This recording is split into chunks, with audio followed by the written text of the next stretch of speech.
In today's video, I'm going to be sharing with you one of my Poshmark listing critiques. I love doing these because I get to review a listing specifically for someone and then share with all of you on the channel action items that they can do to improve this listing. And the goal is to get this item to sell faster, and to sell for more money based on all of these action items and tips that I come up with and share. And so I hope that not only the person getting the listing critique benefits, but all of you benefit as well. Download your free reseller resource guide today. I constantly update and share with you discounts, favorites, tools, and resources to help you with your reselling business. After the video, click the link in the description and get your totally free guide today.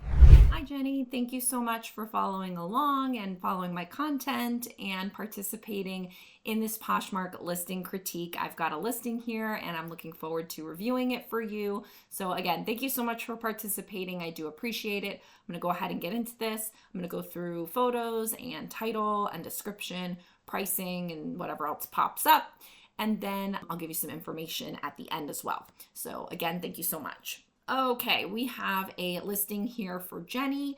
We're going to do a Poshmark listing critique, and I'm excited to dive right in. So we have this J. Jill open knit sweater tunic blue. So let's start with the photos. We've got a nice stock photo, which is great and good for you, because I will tell you, it is hard to find J. Jill stock photos sometimes. I completely have given up on trying to find them.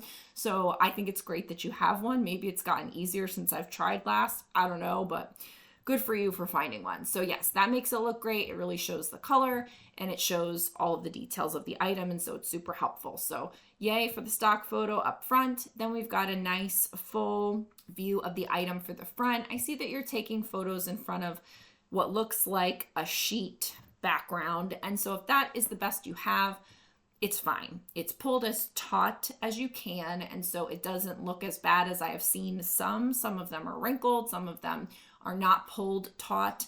And so it just doesn't look very good. This is not the worst, but it's not the best. So I would love to recommend to you, if you can afford to purchase photo background paper in Arctic white. I have a link in all of my, resource guide of the one that I have, and I have had it taped up on my wall forever.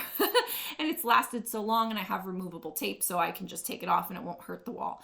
And so that's just white and flat, and there isn't those, pull marks, and, you just don't know that it doesn't look like a sheet. It looks like just flat paper. And so that covers up my non-white wall. And so it gives me the white background that I'm looking for. It gives me that natural white without removing the background of the photo. And I just love that. And then I have the daylight bulbs in my ring lights. And so it gives me a bright yet natural white look.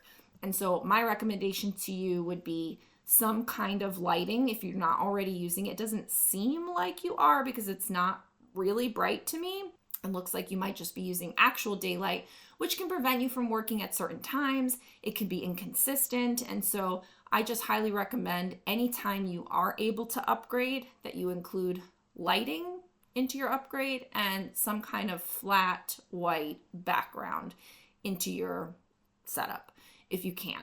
You have it hanging there, so that looks good. It's centered. It looks well presented. And so really at the end of the day, if you don't brighten, if you don't have the white background, whatever, the item needs to look good. And so I think that the item does look good here. So you've got the full front. Then I see some tags. So we've got the brand and size. Then we have the fabric makeup. Then we have details. So I would put the tags at the end. Usually I like to tell the item story first of the item, and then I put the tags at the end. So you're showing me here that it's kind of got a split hem. You're showing me the front and the back of that, or both sides of that, which is fine. I think one is okay. You're showing me the sleeve, and that the sleeve is, in good condition. I'm not seeing a ton of wear there. And the other sleeve as well. You're showing me the knit, which is good. And then you're showing me the back half. So I feel good about that. I usually do kind of more of a neckline one, and I do a shoulder one, and then you've got the sleeve, and I usually do a top half and a bottom half. So I would recommend those types of photos as well, because if you show them in the right order, it really does give a person the context for all the other photos that are maybe more close up, because like, I don't know which sleeve this is, I don't know which hem this is, and so if there was wear there, I wouldn't know where that wear is located on the item, and it just kind of puts things out of sorts or out of context for me personally when I look at an item. So I like to see it kind of like in a flow that makes sense. It could just be a personal preference, but so I would recommend a few more photos like I mentioned, and then I would change the order of the photos so that you kind of tell this story of the item. But overall, I think the photos are fine. And then we have the care tag here. Now I did notice that you probably didn't have the care tag, and then someone asked you, what are the washing instructions? And then you said, I added a photo. So great for being responsive, but I love this because one, it tells you should have just taken a photo of it to begin with, and then you wouldn't have to go back and do that extra work. It's a lot easier to take photos of things really quickly, extra photos while you have the item out and you're working on it, than to go back and find that item and pull it out and do all this stuff. So for me, I hope that was a good lesson to you, that if you're going to take photos, take all the photos and be intentional with the tag photos and give the people all the information up front that they need, because then they can come back and ask you questions. I'm glad you added it though, but now it'll teach you to do it up front. I want to make you aware of the hottest, the best deal I have ever offered in my Rebecca the Reseller Academy. To find it, all you have to do is scroll all the way down to the bottom and you will find this right here. Hot deal, best value, all courses and digital downloads for life. This is it, friends. This is as good as it's going to get. I'm giving you everything I have in my academy, all the digital downloads, all the courses for just $20. The best part is if I create a new digital download going forward, you will get it absolutely free. This is the time to lock in the best deal I have ever offered.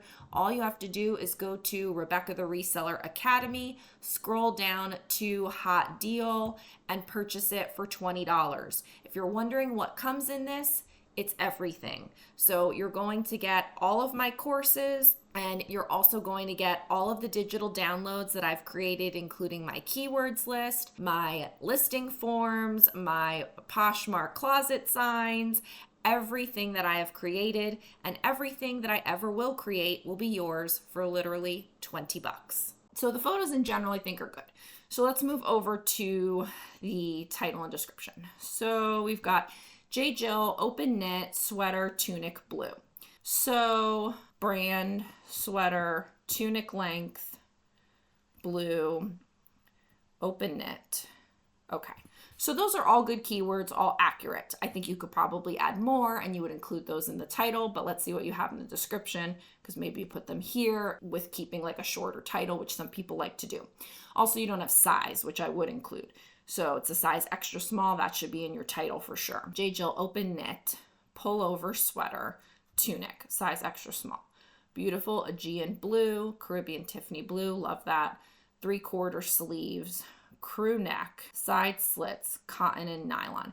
Is it a crew neck or is it like a boat neck? I guess. So there's crew, there's scoop, there's boat, there's batu, I don't know how to say it. There's a few different necklines that in some situations I feel like are kind of hard to distinguish against. So, you know, it's not a scoop, but to me it looks wider than a crew. So I would probably put boat neck if it were me, just because that's what it looks like to me, but I don't know. I don't know how many people are searching for boat neck, but you never know. Some people, you know, they have a scar, and so they need something that shows it or doesn't show it or doesn't lay in a certain place. They feel like this flatters them versus that doesn't flatter them. They want to wear it with a necklace. Like, there's lots of things about neckline that people think about sometimes, not everybody, but some people. And so I just feel like you don't want to gloss over stuff like this, because you never want to count out that really particular buyer, because they could be your buyer. And so I try to think about it from all of those angles, but without it taking a long time. So I just try to come up with as many keywords as possible that describe this item without leaving things out. And then sometimes I try to find a word, and then I also will put 3 other words that mean the same thing, a synonym, so that you can come up with 3 different people making that search for that same thing, but they all called it something different. So that's just a possible one that could work. I think you have a lot of really good keywords so far. You also have some more at the bottom, so let's jump to that. Cotton sweater, pullover sweater, open knit sweater. So what you're doing here is trying to come up with like keyword strings. You don't really need to do that. With the search, it's gonna pull the words. So if you have open once, whether it's open front, open knit, open sweater, open is there. And so if somebody's searching open, it will come up. And so if you have pullover sweater, you don't need to say it 3 times. If you have knit, you don't need to say it 3 times different ways. So if you were calling it something different to mean knit, then that's fine. But you don't have to say the word knit or tunic or all of these things that you've repeated.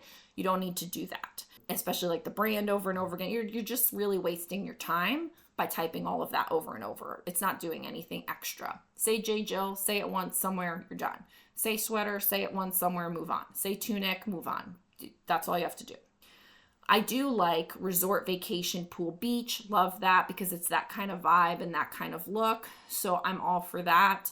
There are probably more words. Like this could be what I would say like a spring sweater. I would call this a spring sweater because it's open, it's that color, and it's not like really heavy, thick, and warm. If it's soft, a lot of times I will put soft as a sweater, keyword. It doesn't really seem like oversized or boxy, but those are often keywords that I use for sweaters where they apply. That's not really for this, but it does give you that kind of long line look because it's a tunic length. So you might want to put long line. You have the 3/4 sleeves. I think you have a lot of good keywords. And so I would just add those couple, like I said, spring sweater, a couple of the things that I mentioned, and that would be it. I mean, it's pretty straightforward. You could probably come up with a couple of other blue. I mean, I like the Caribbean and Tiffany blue because I think those are spot on. I don't know if there's any other words, like is aqua a good word for this? If it were me listing it, I would probably put aqua also. So I think you're good there. So measurements, you've got all that in there. I just hate when people say pit to pit. It's just such a pet peeve of mine. I like to say armpit to armpit or chest laying flat. And you can have them here, you can have them in the photos, but that's fine. Excellent condition, no flaws, that's fine. I go as far to say excellent pre-owned condition with no flaws, just to reiterate that it's pre-owned. So in case for some reason, somebody's looking at it, they don't know, they don't get it, they see the stock photo, they might think it's new. You just never know. I like to just cover my bases. And so I do add pre-owned to it. But yeah, other than that, I think that you've done a really good job with adding pertinent keywords. You have a good condition description.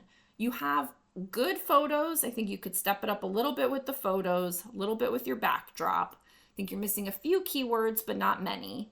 And I think that you're not spending a lot of time writing a lot of sentences. You're very much like me, keyword, comma, keyword, comma, keyword, which is good. But I do think that you are spending extra time that you don't need to repeating some of these keywords. So you might be able to shave off 30 seconds to a minute, per listing without writing all of that extra stuff in there. And then take 10 seconds of that and come up with another keyword that's different. And then I think you'll have really honed in a good listing format for yourself. Posher VA is a tax-deductible business investment that pays for itself many times over each month. It increases Poshmark sales because it shares and sends offers more than I ever could manually. It handles all my shares, automatic offer to likers, bulk offers, and it can do price drops and relists. When my coaching clients add Posher VA, it makes more sales basically immediately. The best part is that you get your time back. More time with family, thrifting, whatever. Get 20% off with code Rebecca the Reseller and the link below. So in general, I feel like this is a really good listing. You know, the thing about why it may or may not have sold up to this point is that it's a J. Jill sweater. And so, you know, it could be, when did you list it? Is it the right time for somebody to want this sweater? Because I'm saying it's more like a spring sweater. It may not be as much of a winter sweater. And so we're, you know, going to be potentially coming up on that. You may have had this listed for a while. I don't know. Also saturation, also it's, you know, kind of now a common brand. So it could just be that it's up against other stuff, and it could be, you know, I'm seeing here updated 13 hours ago. Maybe you're not sharing enough. Maybe you're not sending out aggressive offers. Maybe you're not sending out any offers. Maybe somebody might have liked this. Well, I don't even see any likes on it right now, but maybe you recently relisted it, but maybe someone liked it and then you never talked to them again. You never sent them any offers. So even though your listing is perfect, you've missed out on multiple times that you can put it in front of your buyer by not sending aggressive and progressive offers, which is what I recommend and have videos on. So listing itself needs to be on point. But then the other part of it is also all your sales generating activities, all your business operations, all the other things that you're doing to try to influence the sale. And if those aren't there, you could have a problem too. I also think that you might be a little high priced. I'm not sure because I haven't done a comp search on J. Jill sweaters in a while. You may want to revisit your market and do a quick comp search and see, you know, a few availables, a few solds, and kind of come up somewhere in the middle. It might be high for where it's going to sell. Maybe it's not high for the list price. So you might be fine there. I think it all depends on what your operations are, because if you list on the higher side, but then don't ever send out any offers, that's not going to work. If you list on the low side and don't send out any offers, that's not really going to work, because you're not reminding anyone. So it's low and then people might think that it's cheap or it's not in good quality or whatever and ignore you. So I think there's more that might need to be done more on your operations than on your listing side. But I think you have a couple good nuggets here to work on. And it's good to talk about this particular listing. What I'm hoping is that this listing opens the door to the other listings that you have, which I haven't looked at, so that you might take some of the things I've talked about here and then extrapolate those out into your other listings, which could just help you raise all your sales. Because even if you add a keyword to this listing today, it could technically help you sell it tomorrow. If someone does that search, now you've added that keyword, boom, you could sell it tomorrow. Or you could add that keyword today and it takes another 6 months for it to sell. You just don't know. But the point is that you're doing everything that you can to make your listing as good as possible, and then adding the operations as well, so that then you can influence the sale as much as you can. So in general, I think you're doing really well. And I do appreciate you participating in the Poshmark listing critique. And yeah, thank you so much. And I will give you some additional information. So I'm going to send this to you, as you will see, in an email. You'll get a link to it. And then if you would like to reply to the email, if you have any feedback on the listing critique, was it valuable? Was it helpful? Did you make the changes? Are you going to make the changes? What do you think about it? I would love it, because if you have good things to say, I mean, obviously I want to hear anything you have to say, but if you have good things to say, I can use that to help others so that they know that, it's worth it and helpful to get a Poshmark listing critique. But if you just have feedback for me as well, I'm happy to take that too. But thank you so much again for participating, and I'll see you next time. Bye-bye. Thank you so much for watching today's Poshmark listing critique. I hope that you got something out of this that you can apply to your own Poshmark listing so that you can help your items sell faster, sell for more money, and just sell. If you're interested in getting a Poshmark listing critique for yourself, I would love to do that for you. In the description is the link to my Rebecca the Reseller resource guide, which is free. And in that document, you'll find the link to my academy, and you can get your Poshmark listing critique there. Thanks so much for watching, and I'll see you in the next video. Bye.